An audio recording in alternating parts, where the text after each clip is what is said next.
வணக்கம் அனைத்து நல்ல உள்ளங்களுக்கும் அன்பு திருமகள் சேனலின் சார்பான இனிய தீபாவளி நல்வாழ்த்துக்களுங்க. எடுத்தோன்னே என்ன சட்டியை காமிக்கிறேன்னு பார்க்குறீங்களா? இன்றைக்கி தீபாவளிக்கு எங்கள் வீட்டில் என்ன ஸ்நாக்ஸ் செஞ்சோம் அப்படிங்கிறத உங்கள் கூட ஷேர் பண்ணிக்கிறோங்க. அதுக்காக தான் நம்ம வீட்டில் இருக்க சுத்தமான கடல் எண்ணெய்ங்க, அதை ஒரு வானலில் ஒரு 1.5 லிட்டர் கிட்ட வந்து ஊற்றியாச்சிங்க. எண்ணெய் நிறைய இருந்தால் தான் பலகாரம் சுடுறதுக்கு நல்லாயிருக்கும். அதுக்கப்புறமா கடலை மாவு, நிறைய இன்ட்ரெஸ்டிங்கான விஷயங்கள் பேசலாங்க. அதுக்கு முன்னாடி ஃபஸ்ட்டு நாங்கள் ஒரு ப்ராசஸ் பண்ணணும், லட்டு பிடிக்கலாம் அப்படின்னு சொல்லிட்டு அதுக்கு என்னென்னலாம் பண்ணணும் அப்படிங்கிறத உங்க கூட ஷேர் பண்ணிவிட்டு இன்னும் நிறைய இன்ட்ரெஸ்டிங்கான விஷயங்கள் பேசலாம். வீடியோ தொடர்ந்து பாருங்கள். கடலை மாவு 1/2 கிலோ, நாங்கள் செஞ்சது எல்லாமே 1/2 கிலோ தான் செஞ்சோம். கடலை மாவு 1/2 கிலோ போட்டு கொஞ்சமாக உப்பு, கொஞ்சம் பேக்கிங் சோடா தாங்க, ஏன்னா அது போடாத கொஞ்சம் பூந்தி உப்பி வரும் அப்படின்ட்டு போட்டு தண்ணி ஊற்றி அப்படியே கலக்கிட்டே இருக்கணுங்க. ரொம்பவும் கொலன்னு பெறக்கூடாது, ரொம்ப கெட்டியாகவும் இருக்கக்கூடாது. அப்படியே தண்ணி ஊற்றி இப்படி கிளறிட்டே இருந்தோம்னா நல்ல எண்ணெய் பதம்னு சொல்கிறது, நம்ம தோசை ஊற்றுனா வந்துட்டு கொஞ்சம் தண்ணியாட்டம் ஊற்றுவோம் இல்லைங்களா, அந்த பதத்துக்கு வந்து நல்லா கலக்கிக்கணும். கட்டி எதுவும் இருக்கக்கூடாதுங்க. அது மாதிரி உங்களுக்கு ஏதாவது கட்டி இருக்க மாதிரி இருந்துச்சுன்னா முன்னாடியே சல்லடை வச்சு ஒரு டைம் மாவு வந்து சலிச்சிருங்க. ஏன்னா கட்டி இருந்துச்சுன்னா மாவு நல்லா வராது பூந்தி. அதுக்காக தான் கட்டி இல்லாமல் நல்லா கையை விட்டு கரைச்சி எடுத்துக்கோங்க.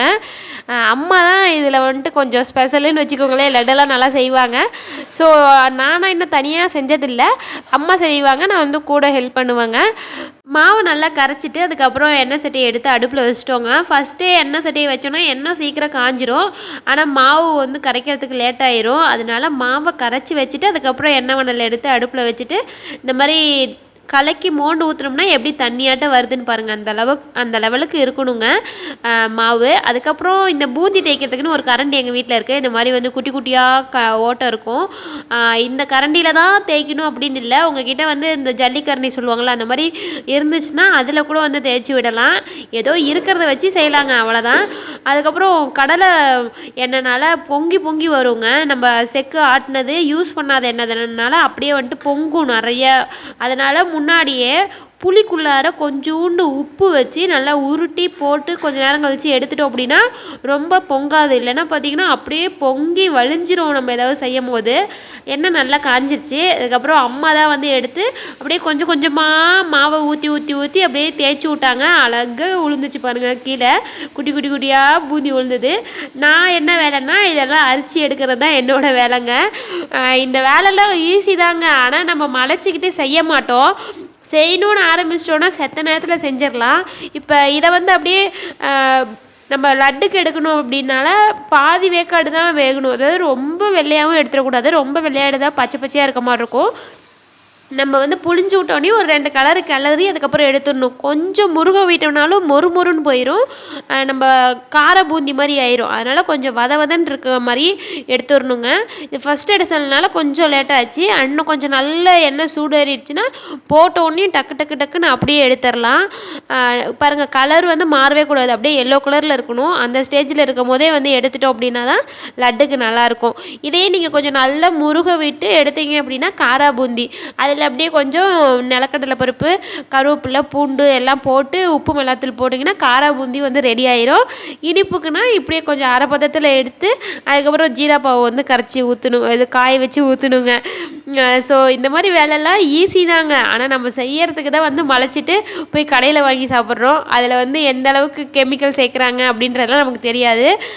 இருந்தாலும் முடிஞ்ச அளவுக்கு நம்ம வீட்லேயே வந்து செஞ்சுக்கலாம். மற்ற டைமில் செய்கிறோமோ இல்லையோ, இந்த மாதிரி ஒரு விசேஷ டைம்லலாச்சும் செஞ்சு சாப்பிடுவோங்க. அதுக்கப்புறம் பட்டை கிராம்பு,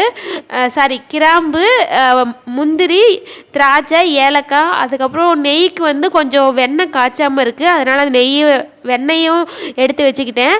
அதே மாதிரி சர்க்கரை வந்து நாங்கள் 1/2 கிலோ மாவு போட்டோங்களா, அதுக்கு வந்து 1 படி சர்க்கரை வந்து போடுறோங்க. அப்படின்னா தான் கரெக்டாக இருக்கும் லட்டுக்கு இனிப்பு. இங்கே பாருங்கள், அந்த 1 படிங்கிறது கிட்டத்தட்ட 1 கிலோ மேலே வருங்க, இது பெரிய படி. அம்மா அங்கே வந்து பூந்தி போட்டுகிட்டே இருந்தாங்க. நான் இங்கே இதெல்லாம் எடுத்துகிட்டு போயிடலாம் அப்படின்னு சொல்லிட்டு வந்துட்டேன். ஏன்னா பாதி பூந்தி போட்டோடனே இந்த வேலையை ஸ்டார்ட் பண்ணோம் தான் பாவு வந்து ரெடி ஆகும். உடனே பூந்தி போட்டோடனே பாகு எடுத்து ஊற்றி கிளறி நம்ம பிடிக்க முடியும். அதுக்காக தான். இங்கே பாருங்கள் சர்க்கரை எந்த அளவுக்கு இருக்குதுன்னு சொல்லி. வெள்ளை சர்க்கரை தான் யூஸ் பண்ணுறோம்.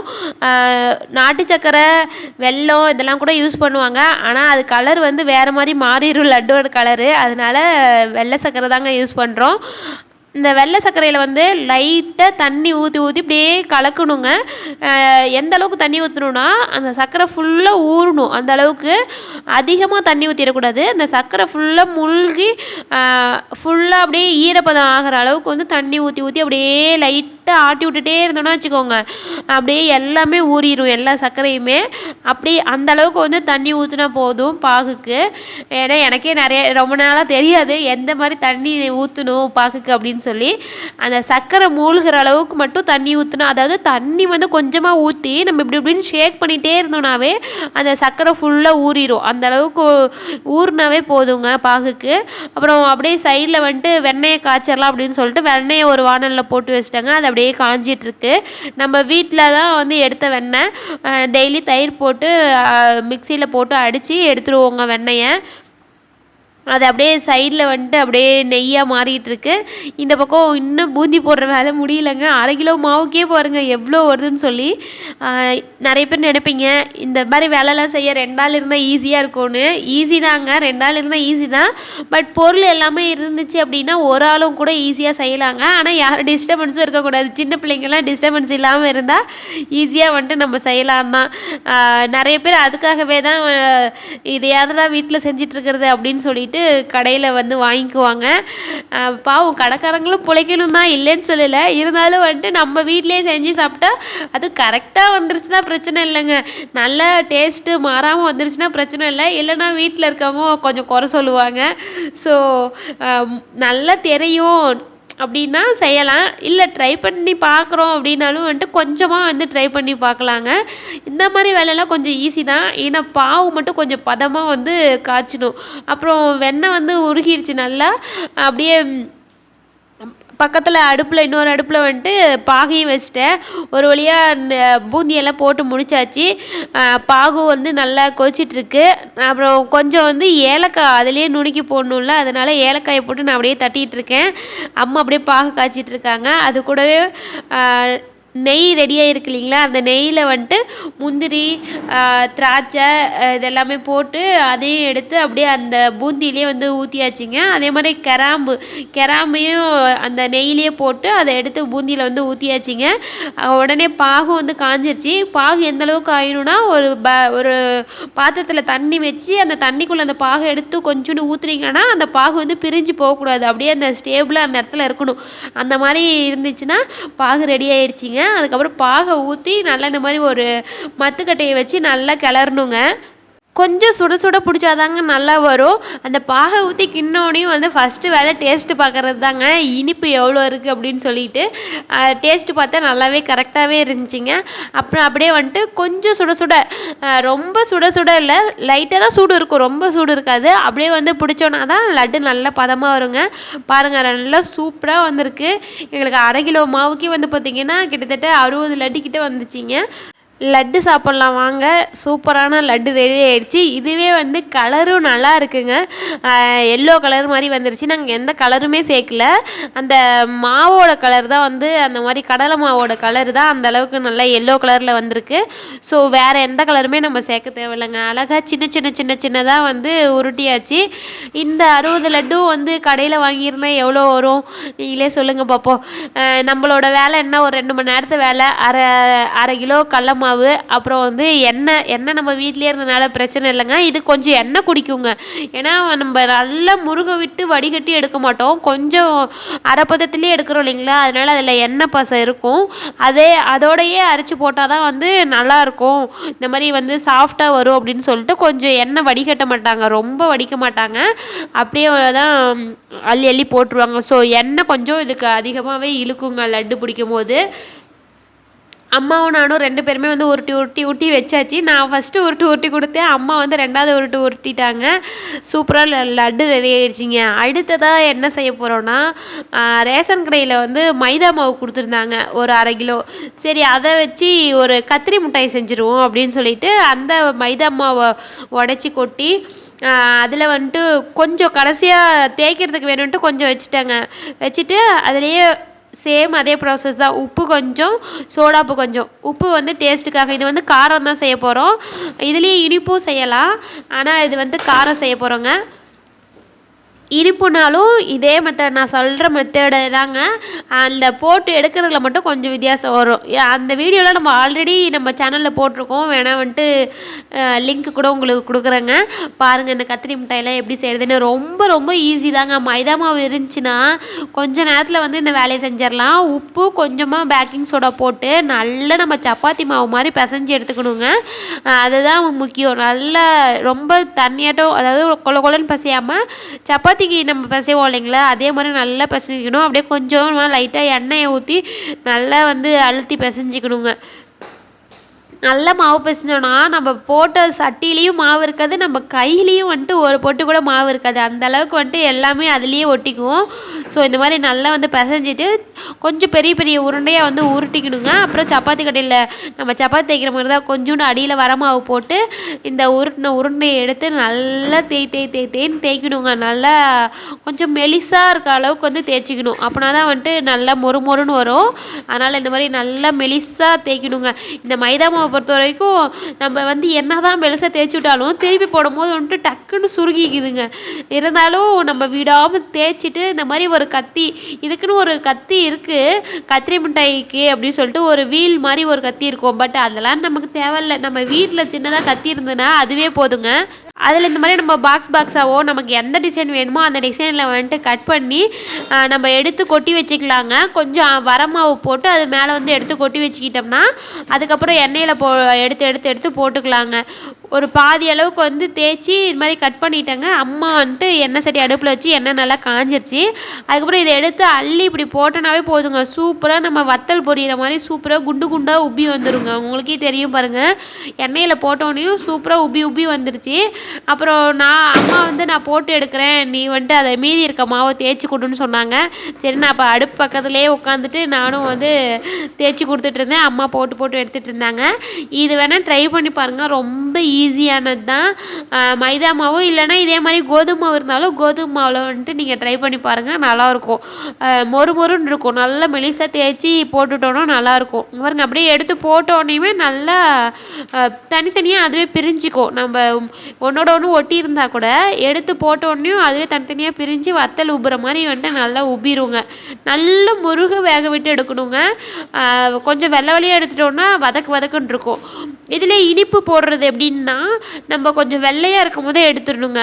ரொம்ப முருக விடாமல் நம்ம சேம் லட்டுக்கு எப்படி செஞ்சோம் அதே மாதிரி தான். இப்போ இந்த ஒயிட் கலரில் இருக்குது இல்லைங்களா, அந்த அளவுக்கே எடுத்து அதில் வந்து பாகு காய வச்சு ஊற்றணும். அவ்வளோதான் இனிப்பு கத்திரி மிட்டாயி. பட் நாங்கள் இப்போ செய்கிறது வந்து காரனால நல்லா வேக விட்டு எடுத்தோன்னா தான் மொறுன்னு இருக்குங்க. ஸோ அம்மாவும் நானும் வந்துட்டு இதே செகண்டாக வந்துட்டு இந்த இது செஞ்சோம்.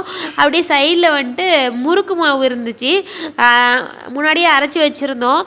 இந்த பச்சரிசியை நல்லா கழுவி காய வச்சு பச்சரிசி கூடவே ஒரு கிலோ பச்சரிசிக்கு வந்துட்டு ஒரு கப்பு, அதாவது ஒரு படி பச்சரிசிக்கு வந்துட்டு 1 டம்ளர் 200 டம்ளரில் 1 டம்ளர் வந்துட்டு புழுங்கரிசியும் 1 டம்ளர் வந்துட்டு உளுந்தம் பருப்பும் போட்டு நல்லா வறுத்து மிஷினில் கொண்டு போய் அரைச்சி வச்சுருந்தோம் ஆல்ரெடி முறுக்கு மாவு.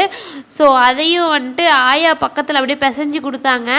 அதையும் இந்த இது போட்டோன்னையும் அதை போட்டுடலாம் அப்படின்னு சொல்லிட்டு அது கூடவே வந்துட்டு பச்சை மிளகா பூண்டு எல்லாம் அரைச்சி கொடுத்துட்டோம் ஆயாக்கிட்ட. ஆயா பிசைஞ்சிட்டு இருந்தாங்க. அப்படியே இது போட்டு முடிச்சோடனே இது கூடவே கொஞ்சம் கருவேப்பிலை அப்படியே எண்ணெயில் வச்சு கருவேப்பிலையை நல்லா மொறுன்னு ஆக்கி அது கூடவே உப்பு மஞ்சள் தூளையும் போட்டு நல்லா குலுக்கி வச்சிட்டோங்க. செகண்டு பலகாரம் ரெடி.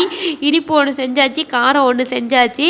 அதுக்கு அடுத்ததாக தான் இந்த எண்ணெய் வந்து நம்ம வரமாவு போட்டதுனால நல்லா கருப்பு கலரில் ஆயிடுச்சிங்க. அதனால் எண்ணெயை வேறு ஒரு வானலில் மாற்றிட்டு இன்னொரு வானலும் எடுத்துகிட்டு வர ஆரம்பிச்சிட்டோங்க. ஏன்னா வந்துட்டு முறுக்கு போட வந்து லேட்டாகும், முறுக்கு வந்து ரொம்ப நேரம் ஆகும் வேகும்னு சொல்லிட்டு இன்னொரு வானலில் கொஞ்சம் எண்ணெயை ஊற்றி 2 அடுப்புலையும் வச்சுக்கலாம் அப்படின்னு சொல்லிட்டு இன்னொரு வானலையும் நான் எடுத்துகிட்டு வந்துட்டேன். இதுலேயும் எண்ணெய் பத்தலைன்னு சொல்லிட்டு அம்மா இதுலேயும் இன்னும் கொஞ்சம் ஊற்றிட்டாங்க. முறுக்கு மாவும் ரெடி ஆயிடுச்சிங்க. எல்லாம் போட்டு சூப்பராக வந்துட்டு ஆயா பிசைஞ்சு கொடுத்துட்டாங்க. முறுக்கு மாவு அரைச்சி வச்சுருந்தோன்னா ஈஸி தாங்க, சீக்கிரமாக வந்து சுட்டுடலாம். முன்னாடிலாம் ஆயா சொன்னாங்க அப்போல்லாம் வந்துட்டு போட்டு மெனக்கட்டு ஆட்டி அதுக்கப்புறம் சுடுவோம். இப்போல்லாம் ஈஸியாக மாவு வந்து அரைச்சிட்டு வந்துடுறதுனால ஈஸியாக இருக்குது அப்படின்னு சொன்னாங்க. சரின்ட்டு 2 வாணலி வச்சுட்டு, இந்த வாணல்லையும் பார்த்தீங்கன்னா, புதுசாக எண்ணெய் ஊத்துனனால பொங்குன்னு சொல்லி நல்லா காஞ்சதுக்கப்புறம் புளி போட்டு எடுத்துட்டு, அதுக்கப்புறம் தான் வந்துட்டு முறுக்கு போட ஆரம்பித்தோங்க. அம்மா வந்து புழிஞ்சு புழிஞ்சு கொடுத்துட்டு இருந்தாங்க. நான் வந்து 2 வாணல்லையும் போட்டு போட்டு டக்கு டக்கு டக்குன்னு எடுக்க ஆரம்பிச்சிட்டோங்க. அந்த பலகாரம் போட்டது 2 பலகாரம் போட்டது எந்த கலரில் இருக்குது எண்ணெய், புதுசாக போட்டது எண்ணெய் எந்த கலரில் இருக்குது பாருங்கள். அதான் யூஸ் பண்ணிகிட்டே இருந்தால் ஒரே எண்ணெயை திரும்ப திரும்ப யூஸ் பண்ணிகிட்டு இருந்தால் அந்த கலரில் தாங்க மாறும். ஃபஸ்ட்டு டைம் யூஸ் பண்ணும்போது என்ன கலரில் இருக்குது பாருங்கள். முறுக்கு வந்து சூப்பராக வந்து வந்துருச்சுங்க. இந்த முறுக்கில் என்னென்னலாம் போட்டோன்னா, பச்சரிசி மாவு, புழுங்கரிசி, அதுக்கப்புறமா உளுந்தம்பருப்பு, அதுக்கப்புறம் பொட்டுக்கடலை மாவு, இதெல்லாமே வந்து போட்டோம். கடலை மாவும் போட்டோம் முக்கியமாக. இதெல்லாமே போட்டு தான் இந்த முறுக்கு வந்து செஞ்சோம். சூப்பராக இருந்தது, பொறு பொறுன்னு செம்மையாக இருந்தது. அம்மா புழிஞ்சு புழிஞ்சு தரேன், நான் 2லேயும் போட்டு போட்டு எடுத்துட்டேங்க. உங்களுக்கே தெரிஞ்சிருக்கும், இருட்டு கட்ட ஆரம்பிச்சிருச்சிங்க. கிட்டத்தட்ட 2 மணிக்கு ஆரம்பித்தோம் இந்த ப்ராசஸ்ஸு. 6:30 7 மணி ஆயிடுச்சிங்க. அப்பயும் வந்து செஞ்சுக்கிட்டே தான் இருந்தோம். சரி இன்றைக்கி இதுக்குன்னு இன்றைய டே முடிஞ்சிச்சு, செய்வோம் அப்படின்னு சொல்லிட்டு செஞ்சுட்டு இருந்தோம். அரை கிலோ செய்யறதுக்கே இவ்வளோ நேரம் ஆகுதே, அப்போ இன்னும் நிறைய செஞ்சாங்கன்னா எவ்வளோ நேரம் ஆகும் அப்படின்னு தோணுச்சிங்க. இருந்தாலும் பரவாயில்ல, நமக்கு ஒரு 10 நாளைக்கு வந்து தீனி பஞ்சம் இல்லாமல் இருக்கும் அப்படின்னு சொல்லிட்டு நாங்களும் வந்து செய்ய ஆரம்பிச்சிட்டோங்க. பாட்டிக்கு தாங்க பாவம் எதுவுமே வந்து செட் ஆகலை. பல்லு இல்லாதனால முறுக்கும் செட் ஆகலை. அதுக்கப்புறம் இன்னொன்று கத்திரி மிட்டாய் செஞ்சோம் இல்லையா, அதுவும் செட் ஆகலை. அதனால் பாட்டி வந்து எனக்கு வந்து கொஞ்சம் போண்டா போட்டு கொடுங்க அப்படின்னு சொன்னாங்க. சரின்னு அவங்களுக்கும் போண்டா போட்டு கொடுத்துர்லான்னு அதுவும் வந்துட்டு சைட் பை சைடு அப்படியே ரெடி ஆகிட்டு இருந்ததுங்க. உட்காந்த இடத்த விட்டு எந்திரிக்காமல் 2 பேரும் வேலை செஞ்சுட்டு இருந்தாங்க. எந்திரிக்காமனா அப்பப்போ போய் எல்லா ஜாமானும் வீட்டுக்குள்ளேருந்து எடுத்துகிட்டு வந்தோம், வெளியே வச்சுட்டோங்க செட்டில். ஸோ வீடு வந்து நாரில் கொஞ்சம், வெளியே செட்டு தான் வந்து பார்த்திங்கன்னா ஃபுல்லாக எண்ணெய் அடித்து அப்படி இப்படின்னு நாரிடுச்சு. அப்படியே பாலும் வந்து வந்துருச்சு. பாலும் வாங்கி அப்படியே டீ போடலான்னு சொல்லிட்டு பாலையும் காய வச்சுட்டாங்க.